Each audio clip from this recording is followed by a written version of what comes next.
কিন্তু আমরা we are responsible, এতে কোনো সন্দেহ নাই। আমরা যারা আলেমরা, আমরাই আমাদের সম্মানকে নষ্ট করেছি। এজন্য আরো সামনে মহা বিপদ আসবে, এরও দায় দায়িত্ব আপনার এবং আমার। যদি আমরা এখনো কাঁধে কাঁধ না মিলাই, যদি আমরা এখনো বন্ধু না বানাই, যদি আমরা এখনো টুপি আর পাঞ্জাবির ভিন্নতা ছেড়ে দিয়ে আল্লাহর গোলাম, নবীর উম্মত, এক কোরআনের অনুসারী এক না হই, নাস্তিকদের মার আরো বেশি খাওয়া লাগবে। কথা বলেন ঠিক কিনা? ইন্নাল হামদুলিল্লাহ নাহমাদুহু ওয়া নাস্তাঈনুহু ওয়া নাস্তাগফিরুহ ওয়া নাউযু বিল্লাহি মিন শুরুরি আনফুসিনা ওয়া মিন সাইয়্যাতি আমালিনা।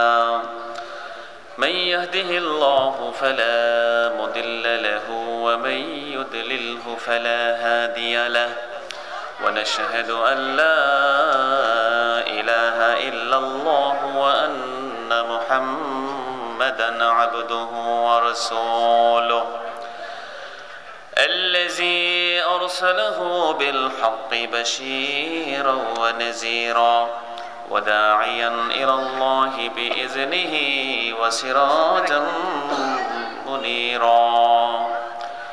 أما بعد فقد قال الله تعالى في كلامه المجيد وفرقانه الحميد: أعوذ بالله من الشيطان الرجيم. بسم الله الرحمن الرحيم. ومن أحسن قولا ممن دعا إلى الله وعمل صالحا وقال إنني من المسلمين. وقال تعالى في شان حبيبه ومحبوبه ومعشوقه مخبرا وآمرا: إن الله وملائكته يصلون على النبي يا أيها الذين آمنوا صلوا عليه وسلموا تسليما. আল্লাহ রাব্বুল আলামিন যাকে এই পৃথিবীর সর্বশ্রেষ্ঠ এবং সর্বশেষ নবী এবং রাসূল করে পাঠিয়েছেন, যার মাধ্যমে আমরা হয়েছি পৃথিবীর শ্রেষ্ঠ উম্মত, আমরা হয়েছি তার গর্বিত উম্মত, আর তিনিও তার উম্মতকে নিয়ে কিয়ামতের দিন অন্য সমস্ত নবীর উপরে তিনি নিজেকে গর্বিত মনে করবেন। বলেন সুবহানাল্লাহ। প্যারা হাজিরিন, এজন্য আজকে আমরা যারা উম্মত, আমাদের এই উম্মতের উপরে যারা কি করণীয়, আমাদের কিছু দায়িত্ব, আমাদের কিছু শ্রেষ্ঠত্ব, আমাদের কিছু আত্মসমালোচনা সংক্ষিপ্ত সময়ে করার প্রয়াস আমরা পাব। আল্লাহ যেন তৌফিক দেন, জোরে কোন আমিন। আমরা আজকে মাহফিলে জমা হয়েছি, হতে পারে এটাই আপনার বা আমার সাথে, আপনাদের সাথে জীবনের শেষ দেখা। হতে পারে আমরা জিন্দেগিতে কখনো আবার একসাথে এমন একটি সুন্দর বাগানে বসার সুযোগ পাব না। বহু মানুষ আমাদের জীবন থেকে চলে গেছেন, তার মৃত্যুর সংবাদ শোনার পরে আমরা বলেছি, আহা, লোকটা তো আমার পাশেই বসে গতকালকে চা খেয়েছে, আমার সাথে শেষ কথা বলেছে, তার সাথে আমার 2 ঘন্টা আগে ফোনালাপ হয়েছে। আমি কল্পনাও করতে পারি না এই লোকটা আল্লাহর কাছে এভাবে বিনা নোটিসে চলে যাবে। এজন্য হাজিরিন, যারা আমরা আল্লাহর গোলাম, আমরা সদা সর্বদা মৃত্যুর জন্য প্রস্তুত আছি না নাই? জোরে বলেন, আছি না নাই? অতএব মৃত্যুর জন্য প্রস্তুত থাকা এটি প্রত্যেক মুমিনের কর্তব্য, কারণ সে জানে না কখন তার মৃত্যু আসবে। অতএব যেই মুহূর্তটা সে জীবনে পাবে সেটিকে যেন ভালো কাজে লাগায়, সেটিকে যেন অন্যের সাথে সৎ ব্যবহারে কাটায়, সেই সময়টা যেন কারো সাথে রুড বিহেভ না করে, কারো সাথে দুষ্ট দুরাচারের মতো আচরণ না করে। কারণ হয়তোবা আমি আমার ওই খারাপ আচরণকে পাল্টে ফেলে ভালো আচরণ তার সাথে নাও করতে পারি, বা করার ইচ্ছে থাকলেও সুযোগ নাও পেতে পারি। কথা বলতে হবে, ঠিকই না? এই জন্য হাজিরিন, রাসূল সাল্লাল্লাহু আলাইহি ওয়াসাল্লাম সাহাবায়ে কেরামকে জিজ্ঞেস করেছেন সবচেয়ে উত্তম আমল কোনটা? আইয়ুল আমালি Afdal, what is the best আমল, কোন আমলটা সবচেয়ে উত্তম? সাহাবায়ে কেরাম মনে করলেন নামাজ, রোজা, হজ, যাকাত। এক একজনের হৃদয়ে এক একটা অনুভূতি এসে গেল। কিন্তু আমার রাসূল বললেন, সাহাবীরা, এই পৃথিবীতে নামাজ, রোজা, হজ, যাকাত এগুলো শ্রেষ্ঠ আমল নয়। শ্রেষ্ঠ আমল হচ্ছে, আমি রাসূল বলি, মানুষের সাথে সুন্দর আচরণ। সুবহানাল্লাহ বলবেন না? ওয়া তাবাসসুমাকা লিআখিকা লাকা সাদাকাহ। টাকা দিতে না পারেন, পয়সা দিতে না পারেন, অন্তত একটু মুচকি হাসি দিয়ে বুঝাবেন, I am not your enemy, আমি তোমার শত্রু নই, আমি তোমার বন্ধু।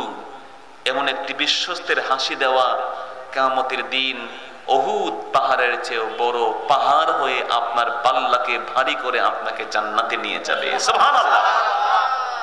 অতএব যে আমলটি সমাজের মানুষের কাছে আপনার মূল্য বাড়াবে, মানুষের কাছে আপনার গ্রহণযোগ্যতা বাড়াবে, শুধু তাই না, কিয়ামতের দিন অফুরন্ত অগণিত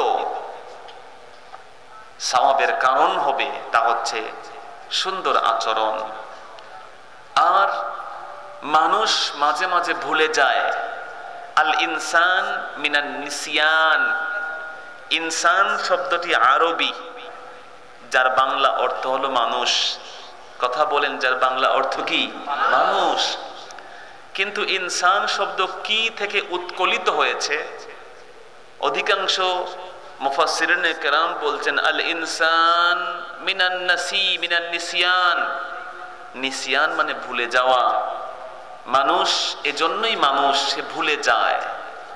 ইট is his nature to forget. সে ভুলে যায়। মানুষের অনেক জিনিস মনে থাকে না। আপনার ছোট ভাই আপনার সাথে কখনো খারাপ আচরণ করেছে, কিন্তু আপনি 1-2 বছর পরে তা মনে রাখতে পারবেন না। সে যখন আপনাকে ভাইজান বলে ডাক দিবে, আপনি সব ভুলে তাকে বুকে টেনে নিবেন। ঠিক কিনা? জোরে বলেন।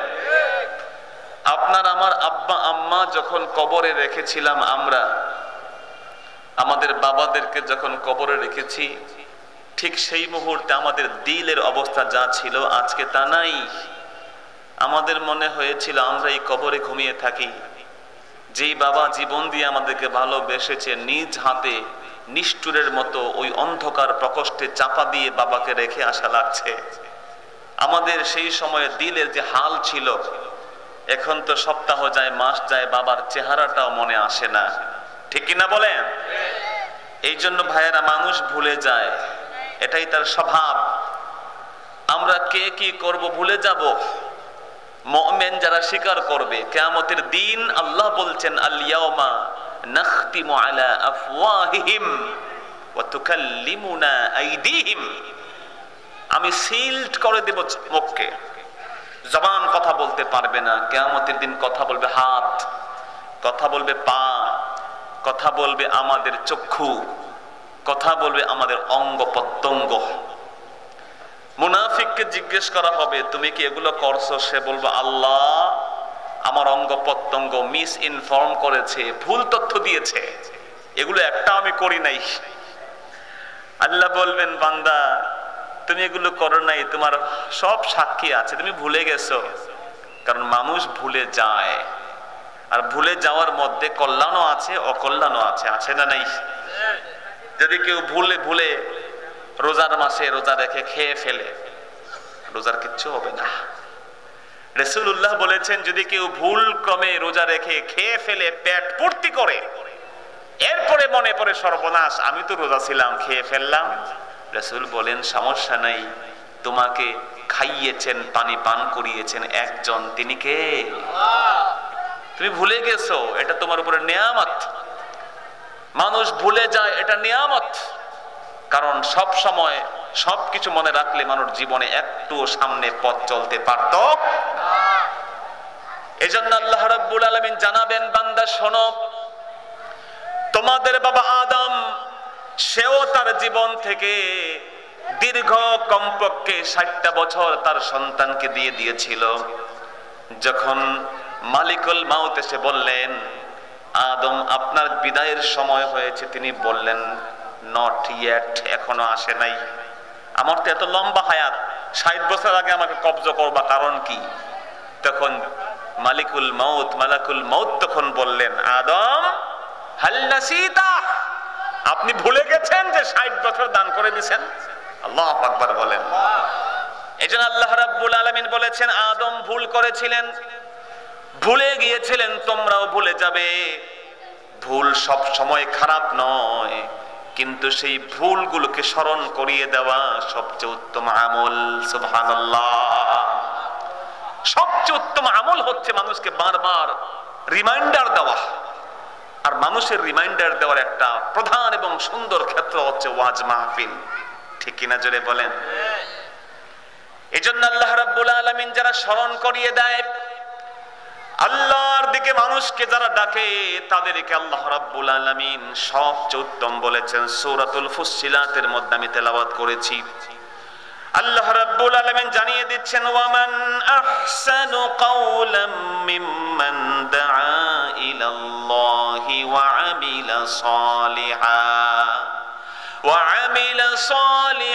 ওয়া ক্বালা ইন্নানি মিনাল মুসলিমিন। সুবহানাল্লাহ। ওয়ামান আহসানু কাওলান, কথার দিক থেকে তার চেয়ে কে উত্তম? কার চেয়ে কে উত্তম?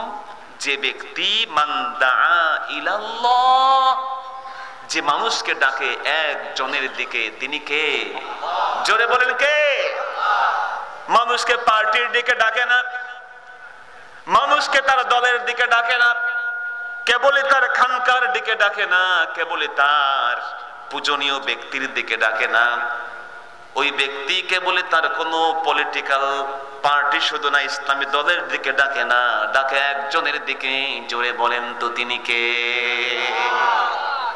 যে মানুষকে আল্লাহর দিকে ডাকে, তার চেয়ে উত্তম কেউ নাই। সুবহানাল্লাহ বলবেন না? কথার মাধ্যমে যে আল্লাহর দিকে মানুষকে ডাকে, তার থেকে কেউ উত্তম না। আর ওই লোকের একটা কোয়ালিফিকেশন কি? কেবল আল্লাহর দিকে জবান দিয়ে ডাকে তাই না, ওয়া আমিলা সালিহা, সে ওয়াজ যেমন করে ওয়াজের সাথে আমলও করে। সুবহানাল্লাহ বলবেন না? কি আমল? নেক আমল। জোরে বলতে হবে, কি আমল? নেক আমল। ওয়া আমিলা সালিহা, নেক আমল করে, আল্লাহর দিকে বান্দাদেরকে ডাকে, নেক আমল করে। এবং আরেকটা কাজ সে করে, তার যখন জিজ্ঞেস করা হয় তোমার পরিচয় কি, সে বলে না আমি পীর সাহেব, 4 তরিকায় কামেল বলে না, সে কথা বলে না আমি অমুক বক্তা, সে বলে না আমার টাইটেল এটা, কার্ড দাও, বরং সে জবাব দেয় ইন্নানি মিনাল মুসলিমিন, আমি মুসলমান। সেটাও বলে না, বলে আমি মুসলমানদের মধ্যে থেকে একজন। সুবহানাল্লাহ। অতএব তার থেকে কেউ উত্তম না যে কেবল ওয়াজ করে, সেটা বলেন নাই। সে মানুষকে আল্লাহর দিকে ডাকবে, 2 নাম্বার সাথে সাথে নেক আমল করবে, 3 নাম্বার সে নিরহংকারী হবে। যে আমাকে পাইতে হলে এত লাখ টাকা দেওয়া লাগে, আমাকে আনতে হলে হেলিকপ্টার লাগে, আমার নামটা উপরে দেওয়া লাগে, আমাকে চেনো মিয়া, আমি কে আলতু ফালতু বক্তা, এমন কথা বলে না। সে শুধু বলে I am one of the Muslims, আমিও মুসলমানদের মধ্যে একজন মুসলমান। যেটা বলবেন না সুবহানাল্লাহ? আল্লাহ বলছেন ওই লোকটার থেকে উত্তম পৃথিবীতে আর কেউ নাই, কেউ নাই। সুবহানাল্লাহ। এইজন্য হাজিরিন, আল্লাহ রাব্বুল আলামিন কিছু কোয়ালিফিকেশন বলেছেন ওয়াজ নসিহত যারা করবে, এই ওয়াজ নসিহতের মধ্যে এটি একটি বড় কাজ যে আল্লাহর দিকে মানুষকে ডাকা। কিন্তু আজকে আমরা অধিকাংশ মানুষ আল্লাহর দিকে আমরা একে অপরকে ডাকছি না। আমাদের দাওয়াত হচ্ছে কোন একটা ইজমের দিকে, আমাদের দাওয়াত হচ্ছে কোন একটা নির্ধারিত কোন একটা চিন্তা ভাবনার দিকে, আমাদের দাওয়াত হচ্ছে নির্ধারিত কোন একটি পলিটিক্যাল পার্টির দিকে, আমাদের দাওয়াত হচ্ছে নিজের দলকে ভারী করার দিকে। কথা বলেন ঠিক কিনা? এটা আমার দলের লোক, তার সাথে আমার খুব ভাব, ও আমার দলের লোক না, সে যতই ভালো কথা বলুক তার কথা শোনা যাবে। কথা বলেন, এমন সমস্যা বাংলাদেশে আছে না নাই? এই জন্য ভাইয়েরা আমার, আল্লাহ রাব্বুল আলামিন জানিয়ে দিয়েছেন এই পৃথিবীর বুকে যারা নাকি আল্লাহর পথে ডাকে, মানুষকে হেদায়েতের পথে ডাকে, আর এই ডাকার কোয়ালিফিকেশন কেবলই ওয়াজ, কেবলই মাত্র মানুষকে ডাকা, তার মানে এটা নয় যে আসো নামাজ পড়ো সওয়াব হবে, এবং প্রয়োজন হলে আল্লাহর বিরুদ্ধাচরণ হলে বাধাও দিবে। কথা বলেন ঠিক কিনা? যেখানে নিষেধ হয়, হারাম কাজ হয়, সেই হারাম কাজকে রুদ্ধ করে দিয়ে আল্লাহর দিকে ডাকা, এটাও হচ্ছে দাওয়াতের পলিসি। সুবহানাল্লাহ বলেন। সারা জীবন মিষ্টি মিষ্টি ওয়াজ করলাম আর জীবন কাটিয়ে গেলাম, এটাই একমাত্র পদ্ধতি নয়। আমরা বেস্ট উম্মাহ, এই পৃথিবীর সেরা উম্মত কেন হয়েছি? কারণ আমাদের মধ্যে যেমন ওয়াজের গুণ আছে, আদেশ করার গুণ আছে, নিষেধ করার গুণ আছে। জোরে বলেন সুবহানাল্লাহ। এই জন্য আল্লাহ রাব্বুল আলামিন জানিয়ে দিয়েছেন সূরা আলে ইমরানের ভিতরে, আল্লাহ বলছেন কুনতুম খায়রা উম্মাতিন উখরিজাত লিন-নাসি তা'মুরুনা বিল মা'রুফি ওয়া তানহাউনা আনিল মুনকারি ওয়া তু'মিনুনা বিল্লাহ। সুবহানাল্লাহ বলে। আল্লাহ বলছেন তোমরাই হচ্ছে মানুষদের জন্য, মানুষের মধ্য থেকে নির্বাচিত একমাত্র শ্রেষ্ঠ উম্মত। গুণ হলো তোমাদের, তোমরা মানুষকে আদেশ করো নেক কাজের আর নিষেধ করো হারাম কাজ থেকে। আল্লাহু আকবার বলেন। ওয়া তুমিনুনা বিল্লাহ, আর ঈমান এনেছো একজনের উপরে। জোরে বলেন তিনি কে? কেবল নেক কাজের আদেশ দিতেই বলেন নাই, যখনই সমাজে কোনো অন্যায় হবে, জুলুম হবে, নির্যাতন হবে, আল্লাহর বিরোধী কোনো কাজ হবে, চুপ করে বসে থাকবে না, বরং হুঙ্কার দিয়ে শক্তি থাকলে বাধা দিবে। তারাই হচ্ছে শ্রেষ্ঠ উম্মত। কথা বলেন ঠিক কি না? কিন্তু আজকে আমরা সৎ কাজের আদেশ খুব দেই, কিন্তু অসৎ কাজের বাধা দিতে ভয় পাই। ঠিক কিনা? জোরে বলে। অসৎ কাজের বাধা দিলে মনে করি চাকরি থাকবে না, অসৎ কাজের বাধা দিলে মনে করি আমার জীবন বাঁচবে না, অসৎ কাজের বাধা দিলে মনে করি আমার হুমকি আছে, ধমকি আছে, গ্রেফতারের ভয় আছে। কথা বলেন ঠিক কি না? কিন্তু এমনটা যদি হয়, শ্রেষ্ঠ উম্মত থাকতে পারবেন না। ইউ উইল বি ডিস্ট্রয়েড, আপনিও শাস্তি পাবেন। কিন্তু আপনি বলুন, যদি আমি আজকে হক কথা বলি, তাহলে আমার যেদিন মৌত হবে তার আগে মরে যাব। কথা বলেন। আর যদি অন্যায়ের বিরুদ্ধে কথা না বলে, যারা অন্যায় করছে, জুলুম করছে, পাপ কাজ করছে, দুঃশাসন করছে, তাদের দালালি করি, তাহলে কি আমার হায়াত 2 দিন বেড়ে যাবে? আরে ভাই, আপনারা ভয় পান, জোরে বলেন বেড়ে যাবে। অতএব হায়াতের মালিক একজন, জোরে বলেন তিনি কে? আমাকে মেরে ফেরানোর মালিক, জোরে বলেন তিনি কে? আর যেই দিন আমার মৃত্যু আসবে না, পৃথিবীর কোন তাগুত আমাকে মেরে ফেলতে পারবে না। কথা বলেন ঠিক কি না? অতএব আপনারা, পৃথিবীর বহু মানুষ আছে হক কথা শুনতেও ভয় পায়, আছে না নাই? জোরে কোন আছে না নাই? হক কথা যখন বন্ধ হয়ে যাবে, এই উম্মতের কোনো কোয়ালিফিকেশন থাকবে না। এটা মুর্দা উম্মত। এই উম্মত থাকলেই কি না থাকলেই কি, এই উম্মতের কোনো কাজ আমার নবীর কাছে পৌঁছাবে। এই জন্য আমার মুসলমান ভাইরা, আল্লাহ রাব্বুল আলামিন জানিয়েছেন কুনতুম খায়রা উম্মাত, you are the best followers. তোমরা পৃথিবীর সেরা উম্মত কেন? তোমাদের মধ্যে 3টা গুণ। প্রথম গুণ হলো তা'মুরুনা বিল মা'রুফ, সৎ কাজের আদেশ দিবে। ওয়া তানহাউনা আনিল মুনকার, অসৎ কাজ থেকে বাধা দিবে, ওয়া তুমিনুনা বিল্লাহ, দিন শেষে ঈমান আনবে একজনের উপরে। জোরে বলেন তিনি কে? অন্য আয়াতে আল্লাহ বলছেন ওয়াল তাকুম মিনকুম উম্মাতান, এই পৃথিবীতে তোমাদের মধ্যে একদল উম্মত থাকবেই থাকবে। তারা কি করবে? ইয়াদউনা ইলাল খায়র, যারা মানুষকে কল্যাণের দিকে ডাকবে। কিসের দিকে ডাকবে? জোরে বলেন।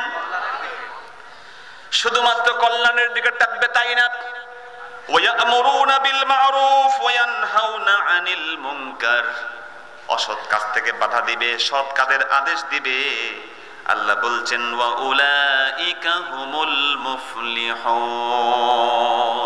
আর আমি আল্লাহ জানিয়ে দিলাম এরাই হচ্ছে জীবন এবং পরকালে সফল কাম। সুবহানাল্লাহ। এজন্য ভাইয়েরা, প্রথম কথা হলো যে আমরা এই পৃথিবীর শ্রেষ্ঠ উম্মত, আমাদের যে কোয়ালিফিকেশন তার মধ্যে একটা গুরুত্বপূর্ণ দিক হচ্ছে ওয়াজ নাসিহা। ওয়াজ নাসিহত পৃথিবীতে চলা দরকার আছে না নাই? অনেক দোষ আমাদের আছে, আমি বলবো একটু পরে। তারপরেও এই বাংলাদেশে ওয়াজ এবং নাসিহতের মাধ্যমে মানুষ এই পর্যন্ত ইসলামিস্ট হয়েছে।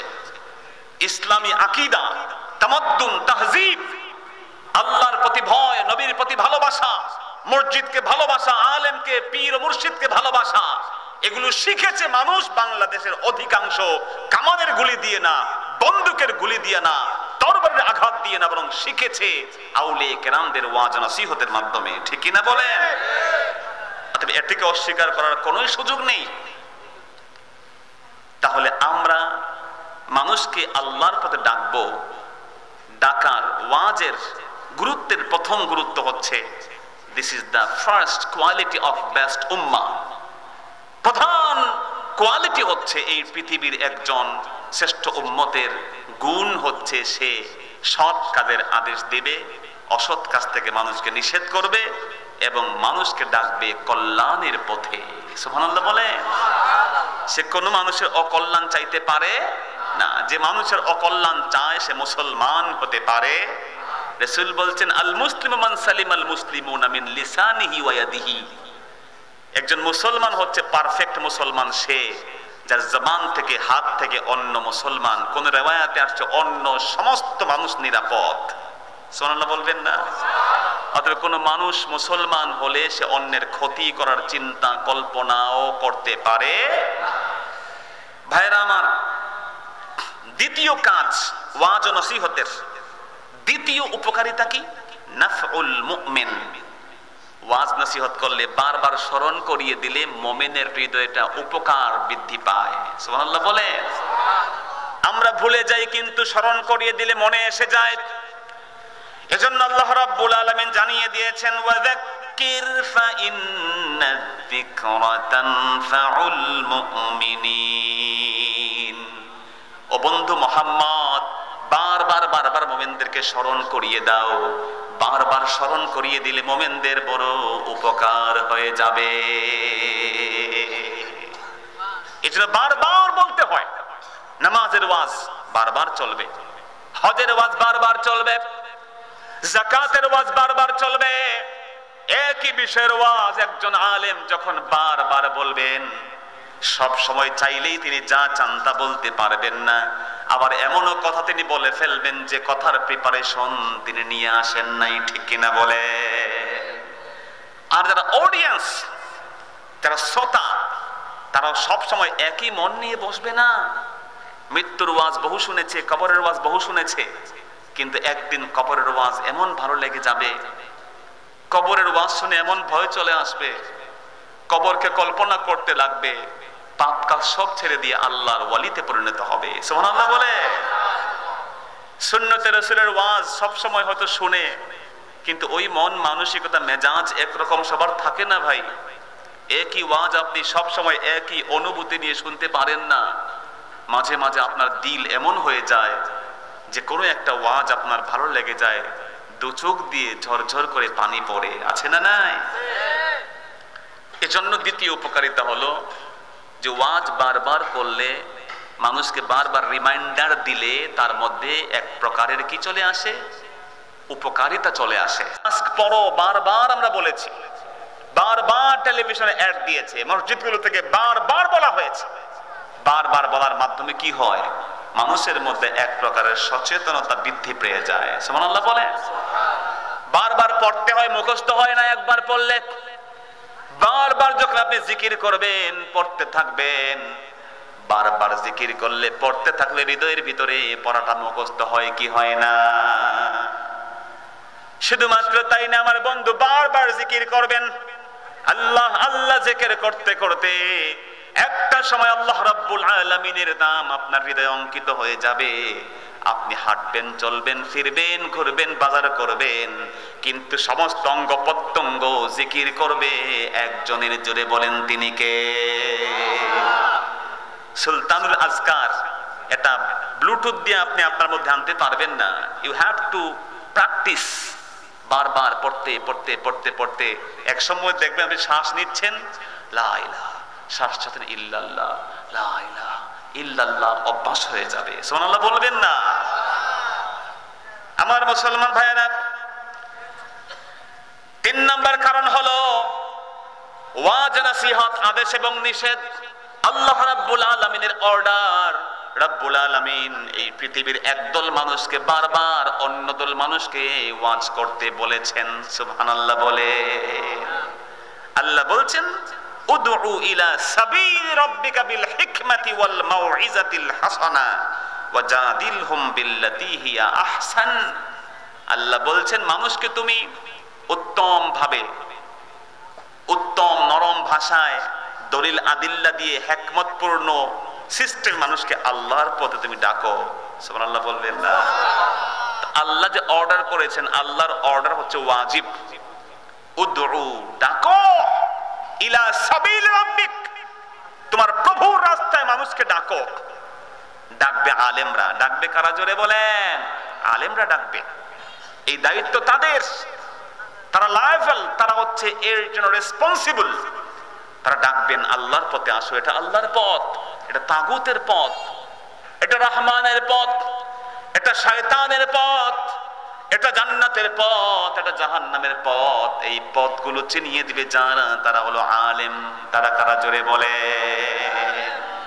আলেমরা ডাকবেন মানুষকে আল্লাহর পথে, শয়তানের তাগুতের পথকে অস্বীকার করবেন তারা। এবং সেই ডাকটা হবে বিল মাউইজাতিল হাসানাহ বিল হিকমা, দলিল পূর্ণ ভাষায়, কেবলমাত্র আক্রোশ দিয়ে না। ওয়াজে উঠলে আমুকের বদনাম করে না, ওয়াজে উঠলে অমুককে গালি দিয়ে না। কথা বলেন ঠিক কি না? নিজের ফুটানি বলা না, আমি কি করছি, সেই করছি, সেই করছি, আমি পিএইচডি ডিগ্রি করছি, এগুলো বলার মাধ্যমে নয়। মানুষকে ডাকবে বিল হিকমা, প্রজ্ঞাপূর্ণ ভাষায়, দলিল ভিত্তিক ডাকবে। ওয়াল মাউইজাতিল হাসানা, এবং উত্তম নসিহতের মাধ্যমে। সুবহানাল্লাহ বলবেন না? কিন্তু আমরা অধিকাংশ আলোচনায় কেবল জাহান্নামে কেমনে পূর্ব এই ওয়াজ শুনি। কথা কোন ঠিক কিনা? যুবকরা মনে করে জীবন তার জান্নাত পাবো না। ভার্সিটির ছেলেরা মনে করে নামাজ কত জীবনে মিস করে ফেলেছি, জাহান্নাম তো অবধারিত, আর আমল করে করব কি, জাহান্নামে তো মরাই লাগবে, এখন জীবনটা নামাজ না পড়ে কাটায়া দেই। নাউজুবিল্লাহ বলবেন না? কিন্তু বন্ধু, যখনই আপনি কষ্টের ওয়াজ করবেন, সাথে সাথে সুখের ওয়াজের দরকার আছে না নাই? যখন আপনি জাহান্নামের বয়ান করবেন, সাথে জান্নাতের বয়ান করবেন। যখন আপনি নিরাশার কথা বলবেন, সাথে আশার কথা বলতে হবে। সাথে আপনি এটাও বলে দিবেন, নামাজ না পড়ো, রোজা না রাখো, জুলুম করো, নির্যাতন করো, যা করো না কেন, আল্লাহকে ভুলে যেও না। একটু চোখের পানি ফেলে ডেকে দাও, আল্লাহকে ডেকে ফেলো। রব্বুল আলামিন তোমার পাহাড় পরিমাণ, আকাশের মেঘমালা পরিমাণ, সমুদ্রের ফেনা পরিমাণ গুনাহগুলো মাফ করে দিয়ে দিবেন। সুবহানাল্লাহ। বহু জায়গায় মাহফিল হতে দিচ্ছে না, নানান কারণে, কিছু যৌক্তিক, কিছু অযৌক্তিক, কিছু ফালতু অজুহাতে বাংলাদেশের হাজার হাজার মাহফিলকে বন্ধ করা হচ্ছে। কথা বলেন ঠিক কিনা? আল্লাহর রহমত যে বাগানগুলো নিয়ে আসতো, সেই রহমতের পথগুলোকে বন্ধ করা হচ্ছে। হাজিরিন, এজন্য ওয়াজ নসিহতের দরকার বাংলাদেশে আছে না নাই? শাহ সুফি কারামত আলী জৈনপুরি রাহমাতুল্লাহ আলাইহি কেবল ওয়াজ নসিহতের মাধ্যমে 1 কোটির উপরে হিন্দুদেরকে মুসলমান বানিয়েছেন। সুবহানাল্লাহ বলেন। শাহ সুফি নাসারউদ্দিন আহমদ রাহমাতুল্লাহি আলাইহি, সারসিনার দাদা হুজুর, মরহুম হুজুর, তারা তাদের দাওয়াত এবং তাবলীগের মাধ্যমে গোটা বাংলাদেশে যেই মানুষগুলো মাথায় টিকলি দিত ওদের মাথায় টুপি পরিয়েছেন, যারা ধুতি পরতো পাঞ্জাবি পরিয়েছেন, যারা পৈতা দিত তাদেরকে লুঙ্গি পরিয়েছেন। ঠিক কিনা জোরে বলেন? নামের আগে ছিল শ্রী আব্দুল্লাহ, শ্রীগুলো কাটায় দিয়ে মোহাম্মদ যুক্ত করেছেন। সুবহানাল্লাহ বলেন। আউলিয়া কেরাম এই ওয়াজ নসিহতের মাধ্যমে মানুষকে হেদায়েত করেছেন। এজন্য উই আর দ্য বেস্ট মুসলিম, আমরা হচ্ছে পৃথিবীর সেরা মুসলমান। সুবহানাল্লাহ বলবেন না? আমলে, আখলাকে, লেবাসে, পোশাকে আমাদের ধারে কাছে অন্য কেউ নাই। আমার মুসলমান ভাইয়েরা, অতএব যিনি দায়ী হবেন, আল্লাহর পথে যিনি মানুষকে ডাকবেন, তার প্রথম শর্ত হলো যে তার মধ্যে ইখলাস থাকা লাগবে। ইখলাস মানে একনিষ্ঠতা, খুলুসিয়াত, অন্য দুনিয়ার কোন চিন্তা ভাবনা থাকতে পারবে না। এজন্য আল্লাহ রাব্বুল আলামিন জানিয়ে দিয়েছেন, ওয়ামা উমিরু ইল্লা লিয়াবুদুল্লাহা মুখলিসিনা লাহুদ্দিন। আমাকে আমার আল্লাহ অন্য কিছু আদেশ করেন নাই। রাসূল বলছেন একটা আদেশ করেছেন রাব্বুল আলামিন, তার ভাষায় দাঁড়িয়ে দিচ্ছেন, বন্ধু আপনি বলে দেন। একটাই আদেশ করেছেন, তা হলো আমার আল্লাহকে, একমাত্র আল্লাহকে ভালোবেসে তার ইবাদত করব। সুবহানাল্লাহ। মানুষ আমাকে ভালো ওয়াইজ বলবে সেজন্য নয়, মানুষ আমার জন্য বাহবা দিবে সেজন্য নয়, মানুষ আমার কথা শুনে পাগলের মতো দৌড়াবে সেজন্য নয়। আমার আল্লাহ বলছেন যা কিছু হবে একমাত্র একজনের জন্য। জোরে বলেন তিনি কে? ইন্না সলাতি ওয়া নুসুকি ওয়া মাহইয়ায়া ওয়া মামাতি লিল্লাহি রাব্বিল আলামিন। সুবহানাল্লাহ। নিশ্চয় আমার নামাজ, আমার কুরবানি, আমার জীবন, আমার মরে যাওয়া কোন রাজনৈতিক দলের জন্য না, অন্য কোন এজেন্ডা বাস্তবায়নের জন্য না, সব কিছু হবে একজনের রাজি খুশির জন্য। জোরে বলেন তিনি কে? রাজি আছেন আল্লাহর জন্য মরতে? হাত তুলে দেখেন রাজি আছেন? নারায়ে তাকবীর। আমার মুসলমান ভাইরা, সেজন্য একজন দাঈ ইলাল্লাহ, যিনি আল্লাহর পথে মানুষকে ডাকবেন, দুনিয়ার কোন চাহিদা তার মধ্যে থাকতে পারবে না, থাকে তার ওই দাওয়াতের মধ্যে কোনো উপকার দীর্ঘস্থায়ী হবে না। আল্লাহ রাব্বুল আলামিন জানিয়ে দিয়েছেন সূরা ইয়াসিনের মধ্যে বলা হচ্ছে, ইত্তাবিউ মাল্লা ইয়াসআলুকুম আজরান ওয়া হুম মুহতাদুন। তোমরা অনুসরণ করো ওই রিসালাত ওয়ালা, ওই আল্লাহ ওয়ালা বান্দাদেরকে যারা এই পৃথিবীতে অন্য কিছুই চায় না। লা ইয়াসআলুকুম আজরা, তাদের ওই দাওয়াতের কারণে, তাবলীগের বিনিময়ে, মানুষকে ওয়াজ ও নসিহতের মাধ্যমে কোনো উজরত, কোনো পারিশ্রমিক সে চায় না। এজন্য হাজিরিন, আল্লাহ সুবহানাহু ওয়া তাআলা এই পৃথিবীতে তাবলীগে দ্বীন করার বিপরীতে কোনো কিছু চাইতে মানা করেছেন। আল্লাহ বলছেন এই পৃথিবীতে আল্লাযীনা ইউবাল্লিগুনা রিসালাতিল্লাহ ওয়া ইয়াখশাউনাহু ওয়া লা ইয়াখশাউনা আহাদান ইল্লা লিল্লাহ ইল্লাল্লাহ। যারা এই পৃথিবীতে আল্লাহর দ্বীনের তাবলীগ করে তারা পৃথিবীতে একজনকেই ভয় পায়। জোরে বলেন তিনি কে? দ্বিতীয় কাজ হচ্ছে সবর, ধৈর্য। আল্লাহ রাব্বুল আলামিন জানিয়ে দিয়েছেন, ইল্লাল্লাযীনা আমানু ওয়া আমিলুস সালিহাতি ওয়া তাওয়াসাউ বিল হাক্কি ওয়া তাওয়াসাউ বিস সাবর। নিশ্চয়ই সফল কাম হয়েছে তারা যারা ঈমান এনেছে, নেক আমল করেছে, হক কথা বলেছে এবং হককে আঁকড়ে ধরেছে। আর 4 নাম্বার কোয়ালিফিকেশন হলো ধৈর্য ধারণ করেছে। সুবহানাল্লাহ। যে এত ওয়াজ নসিহত করলাম, লোকজন হেদায়েত হয় না কেন? এত কথা বললাম, লোকজন কেন নামাজ পড়ে না? কেন তারা আমার কথায় হেদায়েত হয়ে যায় না? এমন উল্টা পাল্টা করা যাবে না। নূহ নবী 900-950 বছর দাওয়াত দিয়েছেন, কয়জন হেদায়েত হয়েছে? হেদায়েত করার মালিক কে? আমি না আল্লাহ? জোরে বলেন কে? রাসূলুল্লাহ। এই জন্য মাঝে মাঝে তিনি চিন্তা করতেন, হলোটা কি? আমার আপন চাচা আবু তালেব কেন মুসলমান হয় না? নবীজি আমার অফার দিতে লাগলেন, আবু তালেব রে চাচা, আপনি একবার বলেন লা ইলাহা ইল্লাল্লাহ, আমি রাসূল আপনাকে জান্নাতে নিয়ে যাব। আল্লাহ বলে দিলেন, বন্ধু, ইন্নাকা লা তাহদি মান আহবাবতা ওয়ালাকিন্নাল্লাহা ইয়াহদি মান ইয়াশা। বন্ধু মুহাম্মদ, আপনি যাকে ইচ্ছা তাকে হেদায়েত দিতে পারবেন না, বরং হেদায়েত দিবেন একজন, তিনি কে? আল্লাহ। কিন্তু আমরা মনে করি আমি হেদায়েত করে ফেলবো, হেদায়েতের দায়িত্ব আমার। ঠিক কিনা জোরে বলে? এমনটা চিন্তা করলে খবর আছে না নাই? মানুষের উপরে আমরা বিরক্ত হয়ে যাই, কিন্তু আল্লাহ কখনো বিরক্ত হন। 3 নাম্বার যে গুণাগুণটা হলো ইলম হাসিল করতে হবে, জেনে কথা বলতে হবে, না জেনে কথা বলা যাবে না। মূসা নবী আলাইহিস সালাতু ওয়াস সালাম যখন ফেরাউনের বিরুদ্ধে দাওয়াত দিতে লাগলেন, তখন তিনি দোয়া করে বললেন, রব্বি জিদনি ইলমা, রব্বুল আলামিন তুমি আমাকে আমার জ্ঞান বাড়িয়ে দিয়ে দাও। সুবহানাল্লাহ। জ্ঞান দিয়ে তার বিরুদ্ধে আমার জিহাদ হবে, মুজাদালা হবে। ওয়াজাদিলহুম বিল্লাতি হিয়া আহসান, তার সাথে উত্তম পদ্ধতিতে তার সাথে তর্কে লিপ্ত হতে হবে।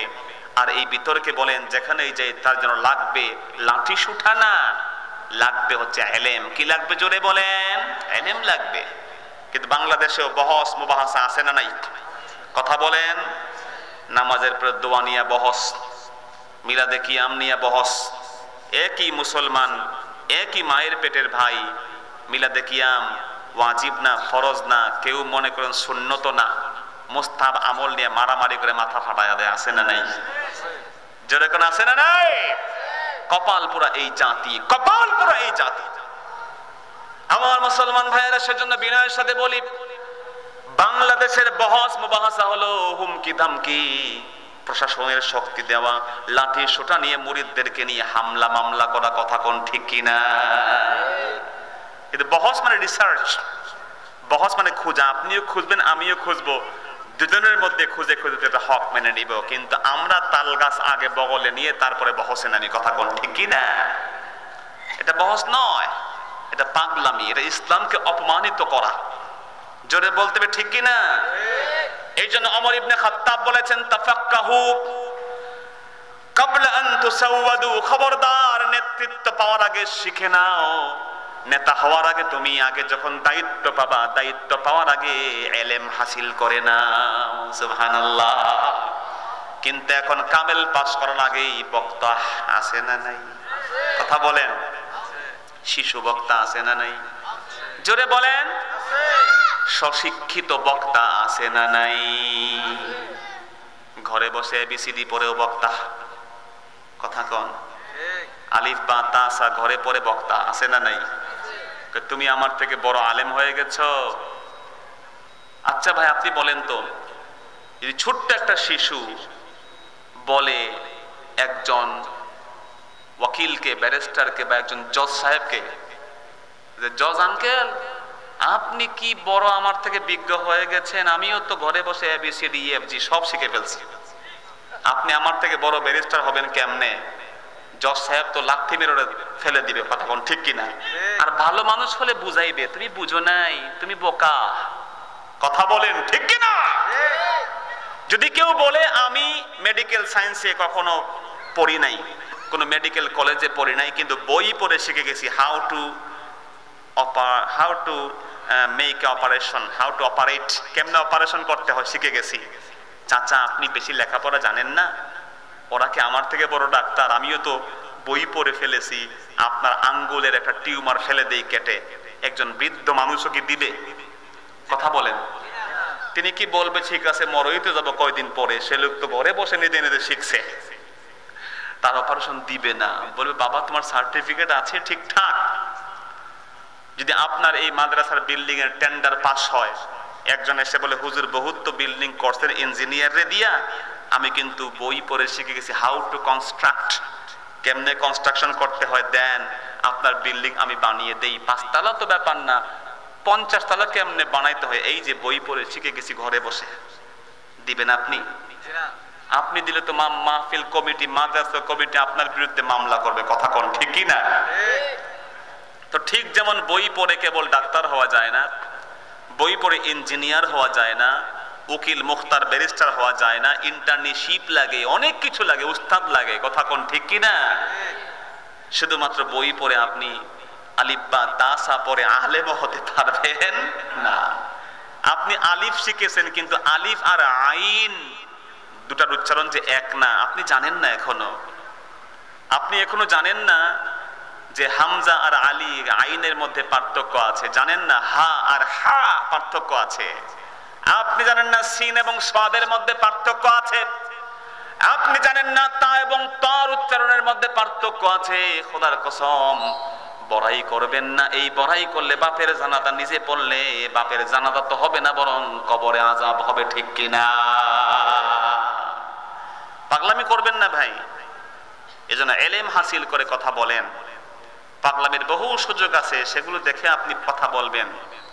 হাজিরিন, এজন্য এই পৃথিবীর বুকে ইলম হাসিল করে কথা বলতে হবে, এটা আমাদের জন্য জরুরি।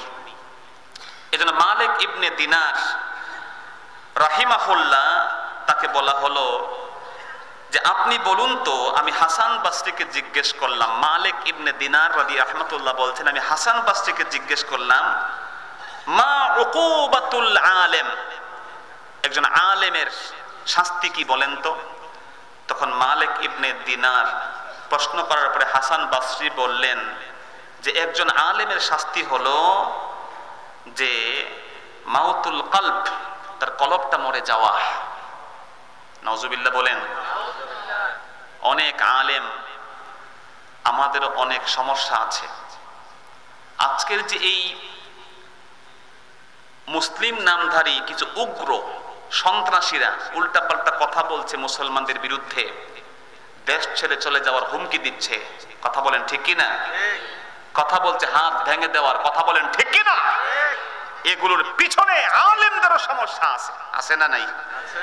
ওদেরকে আমরা শিখিয়েছি কেমনে একজন আলেম আরেকজন আলেমকে বদনাম করতে হয়, কথা বলতে হবে ঠিক কিনা? আমরাই একজন আলেম অন্য আলেমকে বাটপার বলে গালি দেওয়া আমরাই শিখিয়েছি, আমরাই শিখিয়েছি চিটার বলে গালি দেওয়া একজন আরেকজনকে, আমরাই শিখিয়েছি জুতা তুলে মাহফিলে আরেকজন আলেমকে বদনাম কেমনে করতে হয়, কথা বলেন ঠিক কিনা? আমরাই শিখিয়েছি কেউ কওমি মাদ্রাসায় পড়লে ওয়াজ করতে হলে শেষমেশ জিলাফির ওয়াজ লাগবেই লাগবে, কথা কোন ঠিক কিনা? কেমনে বেদাতীদের পরিচয় করাতে হয় শেখানোই লাগবে। আর আমরা যারা ওয়াজ করি, সুন্নি নামধারী যারা আছি, তারাও মনে করি কেমনে মাহফিলের এক ফাঁকে চামড়া খুর, এরপর লিল্লা খুর, কালেকশনের টাকা দিয়ে খাইয়া মৌলবী হওয়ার এই যে বদনামগুলো আমরাই শিখিয়েছি। জোরে বলতে হবে ঠিক কিনা? কোন পলিটিক্যাল লিডারের ভাষা এমন না, কোন রাজনৈতিক নেতা এত খারাপ শব্দ ব্যবহার করে না যে খারাপ শব্দ আলেমরা আজকে ব্যবহার করছে, ঠিক কিনা বলেন? তা আজকে একজন আলেম যখন অন্য আলেমে বদনাম করবে, জনগণ দুজনকেই ভালো জানবে না। ব্যক্তিগত আক্রোশ, ফ্যামিলি লাইফস্টাইল দিয়ে আমরা ওয়াজে একজন আরেকজনকে নাস্তানাবুদ করছি, কোন ঠাসা করছি। আমার মুসলমান ভাইয়েরা, এই জন্য বিনয়ের সাথে বলি, খবরদার যখন আপনার বাবা আর চাচা একে অপরকে গালিগালাজ করবে, আপনি সন্তান, আপনার চাচাতো ভাইও এগুলো দেখে বাপ চাচা কাউকেই সম্মান করতে চাইবেন না, ঠিক কিনা বলে? আজকে এই মাদ্রাসায় আরেক এলাকার মাদ্রাসার প্রিন্সিপাল আসলে যদি আমাদের এই মাদ্রাসার প্রিন্সিপাল মহোদয় সিট ছেড়ে, হুজুর আপনি বসেন, উনি বলে আমি বসবো না, নামাজটা আপনি পড়ান, দোয়াটা আপনি করেন, আবার উনি ওখানে গেলে উনি উনাকে একই রকম ভাবে বিহেভ করে, দুই এলাকার ছাত্ররা, দুই মাদ্রাসার ছাত্ররা দুই প্রিন্সিপালকে সম্মান করবে, কথা কোন ঠিক কিনা? ঘটনা আছে না, আপনারা জানেন না? দুই পণ্ডিত গেছে ঘুরতে, দাওয়াত যখন খেয়ে নিচ্ছে, রাত্রেবেলা জিজ্ঞেস করলো, পণ্ডিত পাশের রুমে তো আরেকজন আছে, আপনি এখানে আছেন, উনি কেমন? এই পণ্ডিত বলল, সে একটা আস্ত গরু। নাউজুবিল্লাহ বলেন। এই পণ্ডিত কাছে জিজ্ঞেস করলো, আপনার সম্পর্কে উনি যা বলছে বলছে, কিন্তু বলেন তো উনি কেমন? কয় সর্বনাশ, সে তো একটা আস্ত একটা ছাগল। নাউজুবিল্লাহ বলেন। পরে কি হয়েছে, বাস্তব কিনা অবাস্তব জানি না আমি, বানোয়াট কাহিনী হতে পারে, কিন্তু শিক্ষা আছে সেজন্য বলছি, গল্প আমি কখনো বলতে চাই না। সকালবেলা মুরিদ যারা আছে, ভক্তরা যারা আছে, শিষ্যরা সবাই ঘাস আর কাঁঠাল পাতা নিয়ে গেছে। নাস্তার বদলে সামনে কাঁঠাল পাতা, এক প্লেটে ঘাস। দুই পণ্ডিত বলল, রাম রাম, সর্বনাশ করে ফেলছো, ঘাস আর কাঁঠাল পাতা কেন? বলল, পণ্ডিত সাহেব আপনারে জিজ্ঞেস উনি কি? আপনি বলেছেন সে গরু, সে বলেছে আপনি ছাগল, আপনারা তো মিছা কথা কইতে পারেন না। আমাদের দেশে গরু আর ছাগল এগুলো দিয়ে নাস্তা খায়। নাউজুবিল্লাহ বলবেন না। আজকে এই সমস্ত সো-কল্ড তথাকথিত প্রগতিবাদী, উগ্র, সন্ত্রাসী যারা লাইসেন্স নিয়ে উল্টাপাল্টা কথা বলে, ভাইয়ের আমার, তারা কখনোই এই সুযোগ পেত না যে আমরা সুযোগ করে না দিতাম। কথা বলেন ঠিক কি না? আজ থেকে 10 বছর আগেও, আল্লাহকে সাক্ষী রেখে বলে আমাদের বয়স তো খুব বেশি হয় নাই, কিন্তু আজ থেকে 10 বছর আগেও এমন একজন ব্যক্তি আলেম ওলামাদেরকে নিয়ে ওপেন ফিল্ডে এমন কটু কথা, যে দেশ ছেড়ে দিয়ে চলে যেতে হবে পেয়ারা পাকিস্তানে, এগুলো বলা, হাত ভেঙে জেলখানায় ঢুকিয়ে দিব, এগুলো বলার দুঃসাহস কেউ করতো না, অন্তত আল্লাহকে ভয় পেত। কথা কোন ঠিক কিনা? কিন্তু আমরা, উই আর রেসপন্সিবল, এতে কোনো সন্দেহ নাই। আমাদের আলেমরা, আমরাই আমাদের সম্মানকে নষ্ট করেছি। এজন্য আরো সামনে মহা বিপদ আসবে, এরও দায় দায়িত্ব আপনার এবং আমার। যদি আমরা এখনো কাঁধে কাঁধ না মিলাই, যদি আমরা এখনো বন্ধু না বানাই, যদি আমরা এখনো টুপি আর পাঞ্জাবির ভিন্নতা ছেড়ে দিয়ে আল্লাহর গোলাম, নবীর উম্মত, এক কোরআনের অনুসারী এক না হই, নাস্তিকদের মার আরো বেশি খাওয়া লাগবে। কথা বলেন ঠিক কিনা? তা নাহলে বাংলার মুসলমান, 90% মুসলমানের দেশে এই কথা বলার সাহস পায় কিভাবে? ভাইয়েরা আমার, প্রথম কথা বলেছি কি, যে সবচেয়ে গবেট যেগুলো, সবচেয়ে পাগলামি করে যেগুলো, ওগুলো যায় মাদ্রাসায়। আরে ভাই, ওগুলো মাদ্রাসায় গিয়ে তো ভালো হয়। কথা কোন ঠিক কি না? তুমি তো ভালো মানুষ গিয়ে আরো খারাপ হও তোমার ওই সমস্ত আইন শৃঙ্খলা ডিপার্টমেন্টে গিয়ে। কথা কোন ঠিক কি না? রাস্তায় রাস্তায় চাঁদাবাজি করে, এটা ঠিক, রাস্তায় চাঁদাবাজি করে আমরা জায়েজ বলি না। যেই সমস্ত লোকেরা দাড়ি আর টুপি পরে মসজিদের নামে চাঁদা উঠায়, পুলিশের দরকার হচ্ছে তোমরাই টাকা খেয়ে তাদেরকে সুযোগ করে দাও। কথা বলেন ঠিক কি না? সাংবাদিক সুযোগ করে দিয়েছে। হাতির জিলে আপনি খুঁজবেন, দাড়ি আর টুপিওয়ালারা একটাও হুজুর না, আল্লাহর কসম করে বলি, একটাই মাদ্রাসার বারান্দায়ও যায় নাই। এগুলো দুনিয়া কামাইয়ের জন্য সুযোগ করে নিয়েছে। আমি মিথ্যা বললে আপনি সুযোগ নেন। টেলিভিশনে রিপোর্ট করেছে যে এই রিপোর্টার ইনভেস্টিগেট করতে গিয়ে সে নিজে ওই ভিক্ষুক সারছে, গিয়ে নেতাকে বলল, আমি তো আপনাদের সাথে কালেকশন করতে চাই, শর্ত কি? বলে, তুমি প্রতিদিন 250 টাকা অতিরিক্ত আমাকে দিতে হবে। মসজিদ কোথায়? মসজিদ দেখার তোমার কাম না।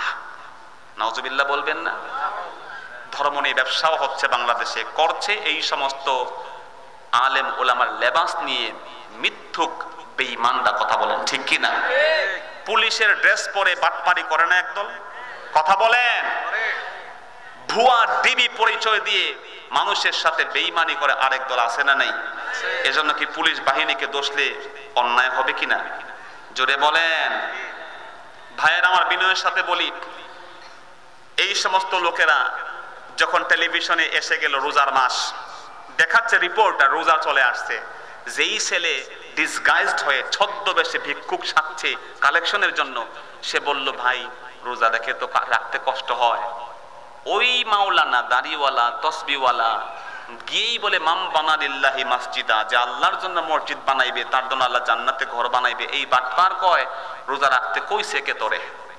নাউজুবিল্লাহ বলবেন না? তো সেও যদি হুজুর হয়, তোমার চোখ নষ্ট হয়ে গেছে। কথা কোন ঠিক কিনা? জোরে বলেন ঠিক কিনা? এবং আমি এই কথা বহু বলেছি, আমার অনেক বদনাম হয়েছে বহু জায়গায়, যে আপনারা, আমরা বাংলাদেশের মুসলমানরা রাস্তায় রাস্তায় টেবিল নিয়ে আল্লাহর ওয়াস্তে মসজিদের জন্য চাঁদাবাজি করবেন না। মসজিদ আপনার দেশের লোক করবে, মসজিদ আপনার এলাকার লোক করবে, মসজিদের জন্য এসি দরকার নাই, টাইলসের দরকার নাই, আপনার ওই দামি কার্পেটের দরকার নাই, কিচ্ছু নাই, জমিনের উপরে সাজদা করেন, জমিন আপনার জন্য আল্লাহর কাছে সুপারিশ করে আপনাকে জান্নাতে নিয়ে যাবে। সুবহানাল্লাহ বলেন। কিন্তু যেই লোকটা রাস্তায় যাওয়ার সময় 10 টাকা ফেলে দিল, সে কি টাকা দিল আপনি জানেন না, ওটা হালাল না হারাম, সে জানেন না এটা কোন পথ দিয়ে টাকাটা আসছে, কথা কোন ঠিক কিনা। তা আপনাকে এই কথা কে বলছে রাস্তায় রাস্তায় ভিক্ষা করে মসজিদ বানাইতে? একটা মন্দিরের জন্য কেউ আসে না, একটা চার্চের জন্য কেউ আসে না যে আপনি আসছেন আমরা আসছি। দাড়ি আর টুপি নিয়ে মুরব্বী একটা লোককে সাজিয়ে দেয়, আলিফ বা তা আসা 4টা কালেমাও ঠিক মতো পড়তে পারে না, সে হচ্ছে মুহতামিম পরিচয় দিয়ে চাঁদাবাজি করে, আসে না নাই? এগুলো ভুয়াগিরি, এগুলো ধরার দায়িত্ব পুলিশদের, সমালোচনার দায়িত্ব পুলিশদের নয়, হাত ভেঙে দেওয়ার দায়িত্ব পুলিশের না, ঠিক কিনা জোরে বলে। এই জন্য ভাইয়েরা আমার বিনয়ের সাথে বলি, যদিও কেউ সত্যিকার অর্থে মাদ্রাসায় দান করে, ওই দানটার সাথে তার ভালোবাসা জড়িত থাকে। আজকে এই এতিমখানায় আমার বন্ধু কেউ কিন্তু ওইভাবে রাস্তায় বসে নাই, বাড়ি থেকে এসে তার নিজের অর্জিত কষ্টের সম্পদ দান করছে, আছে না না? দান করছে ভালোবেসে, তার মধ্যে আনন্দের হাসি লেগে আছে, দান করতে পারছি আমার পুনার জন্য, দান করছি মায়ের জন্য, দান করছি বাবার জন্য। কিন্তু তুমি যে সমালোচনা করলা, চাঁদাবাদীর হুমকি দিলা, তোমার ডিপার্টমেন্ট কি করছে? তোমার ডিপার্টমেন্ট যে গাড়ির ড্রাইভারদের রক্তের ঘামকে রক্তে বানিয়ে রক্ত ঘাম করা পয়সাকে নিয়ে যাচ্ছে, ওর সাথে আনন্দের অস্ত্র না, তার স্বপ্ন ভঙ্গের অস্ত্র জড়িত আছে, কথা কোন ঠিক কিনা? ওর রক্ত পানি করা সম্পদ তুমি হাত পেতে জোর করে নিচ্ছ। এতিমখানায় কেউ জোর করে টাকা পয়সা নেয় না, কথা বলেন ঠিক কিনা? এতিমখানায় যে টাকাটা দেওয়া হয়, ওই টাকা হোক কওমি হোক আলী, আমি সেই বিধাভেদ করছি না ভাইয়েরা আমার, সেই টাকা নিয়ে হয় ওই এলাকার গরিব এতিম ছেলেগুলোকে পড়িয়ে দেশের সম্পদ বানানো হয়, দেশ রক্ষার একজন কারিগর বানানো হয়। আর তুমি যে হাত পেতে ভিক্ষা করে টাকাটা নিচ্ছ, জোর করে চাঁদাবাজি করছো, তোমার ওই দেশের টাকাটা তুমি বিদেশে পাচার করে বাংলাদেশকে তুমি দুর্নীতিতে চ্যাম্পিয়ন করছো, কথা বলেন ঠিক না? এই জন্য তুমি কোন জায়গাতে আছো এটা হিসাব করো। তোমার ভালো না লাগলে তুমি অন্যত্র চলে যাও, এই দেশে মুসলমানরা থাকবে, কথা বলেন ঠিক কিনা? এই দেশে যেই থাকবে ইসলামকে নিয়ে থাকতে হবে, কথা বলেন ঠিক কিনা? এই দেশে মুসলমানদের দেশ, এই দেশে ইসলাম থাকবে। দান সাদকা আলেম ওলামাদের কাছে মানুষ গিয়ে করবে, এই দান সাদকা তোমার মতো জুচ্ছুরের কথা শুনে বন্ধ করা হবে। বিনয়ের সাথে বলি ভাইয়েরা আমার, বিনয়ের সাথে বলি, 2018 সালের রিপোর্ট বিবিসি বাংলা, বাংলাদেশের যেইগুলো ডিপার্টমেন্ট দুর্নীতিতে চ্যাম্পিয়ন হয়েছে, সেখানে বলা আছে সবচেয়ে বেশি চ্যাম্পিয়ন হয়েছে যেই ভাই নিজের বাপের দানাদা পড়ে আর মৌলবাদী বলে আমাদের গালি দেয়, ওই ডিপার্টমেন্ট। কথা বুঝে নিয়েন যারা বুঝার। ভাইয়েরা আমার, অতএব দেখা গেছে গ্রাম এবং শহরের প্রায় 15,000 থানা, কত হাজার? 15,000 থানার উপরে ইনভেস্টিগেট করেছে, এমনি বানিয়ে বলছি না, বিবিসির রিপোর্ট আপনাকে বলছি। 20 আগস্ট 2018 পত্রিকা আপনি খুলেন, বিবিসির সেই ওয়েবসাইট খুলেন, সেখানে বলা আছে 72% থানা, 72%-এর উপরে ওই ডিপার্টমেন্টের দুর্নীতি আঁকড়ে বসে আছে। নাউজুবিল্লাহ বলবেন না?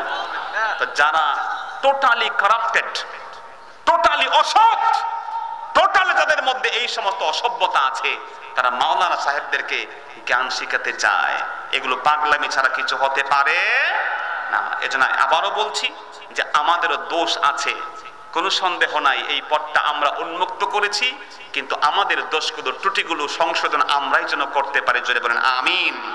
আমার মুসলমান ভাইয়েরা, আল্লাহ রাব্বুল আলামিন এই জন্য তার নবীর মাধ্যমে জানিয়ে দিয়েছেন, হাসান আল বাসরি জানিয়ে দিয়েছেন, আলেমদের কলব কখন মরে যায় শোনো। এই পৃথিবীতে আলেমদের শাস্তি হলো মাউতুল আলিম, মাউতুল কলব। কলব কখন মরে যায় জিজ্ঞেস করা হলো হাসান বাসরি, কলব কখন মরে যায় বলেন। হাসান আল বাসরি তখন বলেছেন, এই পৃথিবীর বুকে একজন আলেম যখন এই পৃথিবীর বুকে দুনিয়া কামাইয়ের জন্য এলেম তালাশ করে, এলেম দিয়ে দুনিয়ার কোনো কিছু চায়, তখন তার কলবটা মরে যায়। নাউজুবিল্লাহ বলে, তার এলেম দিয়ে সে চায় দুনিয়া, জোরে বলেন কি চায়? দুনিয়া চায়। এমনটা যদি হয় তাহলে ওই আলেমের কলবটা মরে যায়, এটাই তার জন্য বিশাল একটা শাস্তি। জোরে বলেন নাউজুবিল্লাহ। হাজিরিন, অতএব আমাদের প্রথম কাজ হচ্ছে যে এটা হচ্ছে আমাদের ইখলাস লাগবে। দ্বিতীয় কাজ হচ্ছে আমার ধৈর্যশীল হতে হবে। 3 নম্বর কাজ হচ্ছে ইলম হাসিল করে কথা বলতে হবে। আন্দাজে কথা বললে আজকের জনগণ গ্রহণ করবে না। 4 নম্বর কাজ হচ্ছে আত-তাহাল্লি বিল আখলাক। আখলাকটা ভালো হতে হবে। যারা আলেম হবেন, দাঈ ইলাল্লাহ হবেন, আখলাক হওয়া লাগবে খুব সুন্দর। আখলাকের মধ্যে কি আছে? কোরআন তেলাওয়াত সহি হতে হবে। কথা বলেন ঠিক কি না? অপরের গোষ্ঠী উদ্ধার করে ফেলে ওয়াজ করতে গিয়ে, কোরআন শরীফ পড়তে গিয়ে, সূরা রহমান পড়তে গিয়ে 24টা ভুল, 3 আয়াত পড়তে গিয়ে 33টা ভুল। এমন হুজুর বাংলাদেশে আছে না নাই? ভাইয়েরা আমার, আল্লাহ বলছেন লাকাদ মান্নাল্লাহু আলাল মুমিনিনা ইজ বাআসা ফীহিম রাসূলাহ। রাসূলকে আল্লাহ পাঠিয়েছেন মুমিনদের রহমত করে। 4টা কাজ। ইয়াতলু আলাইহিম আয়াতিহি, তিনি তাদের উপরে আল্লাহর কোরআন তেলাওয়াত করবেন। অন্য আয়াতে আল্লাহ এটাও বলছেন আয় আল্লাহ ওয়া বাআস ফীহিম রাসূলাহ, তাদের মধ্যে রাসূল প্রেরণ করে। ইয়াতলু আলাইহিম আয়াতিক, যিনি আপনার আয়াত তেলাওয়াত করবেন। ওয়া ইউআল্লিমুহুমুল কিতাব, কিতাবের শিক্ষা দিবেন, তাফসীর করবেন। এরপর ওয়া ইউযাক্কিহিম, অন্তরকে পরিশুদ্ধ করবেন, সুন্নতের জ্ঞান শিখাবেন। কোরআন তেলাওয়াত লাগবে, তাফসীর জানা লাগবে, হাদিসের জ্ঞান লাগবে এবং অন্তরকে পবিত্র করা লাগবে। জোরে বলেন না সুবহানাল্লাহ। অতএব 4র্থ আমল হচ্ছে অন্তর পরিশুদ্ধ হতে হবে। 5ম আমল হচ্ছে এই পৃথিবীতে একজন ব্যক্তি ওয়াজ নসিহতের মাধ্যমে কোনোভাবেই সে ব্যক্তিগত আক্রোশকে মেটাতে পারবে না। কিন্তু আজকের মাহফিলগুলোতে ব্যক্তিগত আক্রোশের কথাই বেশি পাওয়া যায়, ঠিক কিনা? জোরে বলেন। 7 নম্বর যে কাজটা হচ্ছে আত-তাওয়াদু, বিনয়ী হওয়া, ভদ্রচিত আচরণ করা, যে আমলগুলো আমাদের সমাজে খুব অভাব দেখা যায়। 8 নম্বর গুণ হচ্ছে আর রিফক, অর্থাৎ যারা দায়ী তারা দয়ার সাথে মানুষকে ডাকবেন। রাসূলকে আল্লাহ বলছেন ফাবিমা রাহমাতিম মিনাল্লাহি লিনতা লাহুম ওয়ালাউ কুনতা ফাজ্জান গালিজাল কলবি লাম ফাদ্দু মিন হাওলিক। বন্ধু, আল্লাহর দয়ায় আপনি তাদের প্রতি দয়াদ্র হয়েছেন, নম্র আচরণের হয়েছেন। যদি আপনি কঠোর স্বভাবের হতেন তাহলে আপনার থেকে তারা দূর দূর হয়ে তাড়িয়ে যেত। আল্লাহু আকবার বলেন। ভাইরা আমার, এরপরে গুণ যেটা সেটা হচ্ছে সত্য বলা। একজন দাঈ যিনি, তিনি সত্য কথা বলবেন। কি বলবেন? জোরে বলেন। সত্য। মিছা কথা মানুষকে হাসানোর জন্য বলা যাবে না। রাসূল বলেছেন ওয়াইলুল্লাহ, সর্বনাশ তার জন্য, সর্বনাশ তার জন্য, সর্বনাশ তার জন্য। 3 বার বলতেন তার সর্বনাশ। কার? মা ইউহাদ্দিসু বিহাদিসিন, যে ব্যক্তিটি হাদিস বলল, লিয়ুদহিকা বিহান নাস আও লিয়ুদহিকা বিহিন নাস, মানুষকে হাসানোর জন্য, ফায়াকযিব, কিন্তু মানুষকে হাসানোর জন্য মিছা কথা বলে ওয়াজ করলো। রাসূল 3 বার তার জন্য ধ্বংসের হুমকি দিয়েছেন। নাউজুবিল্লাহ বলেন। ভাইয়ের আমার, ঠিক একইভাবে আল্লাহ রাসূল একবার দেখলেন একজন মহিলা তার সন্তানকে ডাকছে, আসো তোমাকে মজা দিব, মজা খাবা, আসো। কথা বুঝছেন তো? রাসূল বললেন তুমি কি সত্যি তাকে মজা দিবা, চকলেট বা কিছু মিষ্টি দিবা? বলল হুজুর হ্যাঁ আমি দিব। রাসূল বলছেন যদি তাকে মিথ্যা বলে তুমি আজকে ঘরে নিতা, কিয়ামতের দিন তুমি মিথ্যুক হয়ে জাহান্নামের আযাবে পড়তা। নাউজুবিল্লাহ বলবেন না? আরেকটি কাজ যা হচ্ছে ইজহারুল হক। আলেমরা, দাঈরা হককে বলে দিবেন, হককে গোপন করে রাখবেন না। আল্লাহ রাব্বুল আলামিনের পক্ষ থেকে যেটা হক, যেটা বাতিল স্পষ্ট করে বলতে হবে। যা বাতিল সেটা বাতিল কি পরিচয় করে দিতে হবে, যেটা হক সেটাকে হক মানুষের কাছে পরিচয় করিয়ে দিতে হবে। তা না হলে জাহেলরা হকটাকে বাতিল আর বাতিলকে হক বানিয়ে নেবে। কথা বলেন ঠিক কি না? এই জন্য হাজিরিন, আল্লাহ রাব্বুল আলামিন আমাদেরকে এই বাংলাদেশে আমাদেরকে রেখেছেন, জন্ম দিয়েছেন। এই দেশ উর্বর ইসলামী দেশ। আমরা যেন আমাদের পারস্পরিক ছোট্ট ছোট্ট বিভেদ বিসম্বাদ ভুলে আমরা একটা জায়গাতে এক হতে পারি। আমরা আল্লাহর গোলাম, আমরা নবীর উম্মত, কোরআনের অনুসারী, মসজিদের মুসাল্লি। আমরা হচ্ছে এই পৃথিবীর শ্রেষ্ঠ উম্মত। জোরে বলেন আমিন। আমরা যেন অন্যকে শত্রু না বানাই, অমুকে এই টুপি পরে, এটা আমার টুপির লগে মিল নাই, সে ওই পাঞ্জাবি পরে আমার পাঞ্জাবির লগে মিল নাই, এমন শত্রু বানাইলে প্রত্যেকটা মসজিদে কি বন্ধু বাড়বে না শত্রু বাড়বে? আল্লাহর ঘরে গেলে কি শত্রু না বন্ধু? যখন আমি দেখবো এমনে আসসালামু আলাইকুম ওয়া রাহমাতুল্লাহ, ডানে দেখবো আমার শত্রু একটা, বামে আর একটা, কথা কোন ঠিক কিনা? কারণ সে আমার পীর সাহেবের মুরিদ না, এই দেখে হ্যাঁ আমার পাঞ্জাবির লগে আমার পাঞ্জাবির মিল নাই, ঠিক কিনা বলেন? তার পাগড়ির কালার একটা, আমার পাগড়ির কালার একটা, আমি ইয়া নবী সালাম আলাইকা বলি, সে বলে না, আমি দাঁড়িয়ে কিয়াম করি, সে করে না। এই যে দ্বন্দ্বগুলো আমরা লাগিয়ে রেখেছি, আমি বুকের উপরে হাত বাঁধি, সে নাভির নিচে হাত বাঁধে, আমি জোরে আমিন বলি, সে আস্তে আমিন বলে, আমি বারবার হাত তুলি, সে হাত তোলে না। এই যে আমরা একেবারে মাইনর ইস্যুটাকে ভাইটাল ইস্যু বানিয়ে নিয়েছি, এবং আমরা ব্যক্তিগত জীবনকে মাহফিলের স্টেজে এনে একে অপরের চরিত্র হরণ করছি, এর কিন্তু রিঅ্যাকশন, এর ফল কিন্তু আমরা এখন দেখতে পাচ্ছি। কিন্তু এর ফল আরো কঠিন থেকে কঠিনতর হতে পারে যদি আমরা মুসলমানরা সবাই ভাইয়ে ভাই না হয়ে যাই। আল্লাহ বলেছেন, তোমরা কি করো? ওয়াতাসিমু বিহাবলিল্লাহি জামিআ ওয়া লা তাফাররাকু, ভাইয়ে ভাই হয়ে থাকো, পৃথক হয়ে যেও না। আমরা যেন পৃথক না হই, বলেন আমিন। আজকের মাহফিলকে আল্লাহ কবুল আর মঞ্জুর করুন, আমিন। আমরা তো একটু শুরুতে আগে শুরু করতে পারলে ভালো হতো। তারপর মাহফিল মাদ্রাসার বিভিন্ন ইন্তেজাম থাকে, মাদ্রাসা বিভিন্ন আয়োজন থাকে। আল্লাহ যেন মাহফিল যে উদ্দেশ্যে আয়োজন হয়েছে, আল্লাহ যেন সে উদ্দেশ্যকে কবুল করুন, আমিন। ওয়া আখিরু দাওয়ানা আলহামদুলিল্লাহি রাব্বিল আলামিন। সত্যের সন্ধানে সব সময় সবখানে কাজী টিভি।